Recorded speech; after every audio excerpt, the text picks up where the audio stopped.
sang nakikipagsapalaran ni Kinu at ang nawawalang signal ang robot ayos. Anyway sa workshop ni Kinu, ang mga ilaw ay kumikislap. Piramali na mga robot at gadgets nakaayos. La isang kumikislap na signal ang nagsimulang lumitaw. Usang isang nawawalang robot mula sa malayo ay tumatawag. Kinuha ang mga tools, handa ng maglakbay.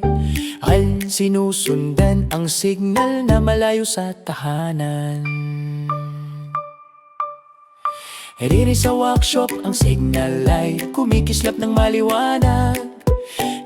Isang maliit na pulang ilaw na kumikinang sa gabi.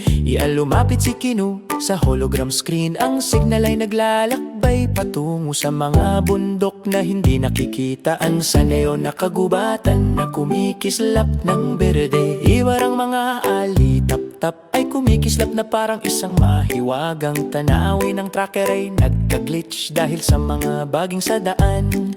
Tinanggal ni Kinu ang mga ito at ang signal ay nakatagpo ng daan. Riri sa workshop, ang signal ay kumikislap ng maliwanag. Iri sa mga kagubatan ng kulay at gabi ng mga bituin. Isa-isang lugar, may robot na naghihintay. Si Kinu ang bayani na magpapalaya sa kanya. Sundan ang signal saan man ito magtungo.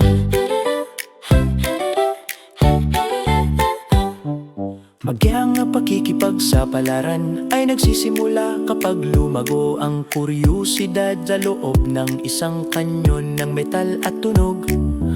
Ang mga signal ay umalingaw-ngaw sa paligid. Si Kinu ay umaakyat sa bundok ng mga robot na scrap. Nakita ang isang kuweba kung saan ang signal ay nananatili. Pero sa workshop, ang signal ay kumikislap ng maliwanag. Sa mga kuweba ng kristal at mga anino ng gabi. Isa-isang lugar, ang isang robot ay humihingi ng tulong. Di hihinto si Kinu hanggang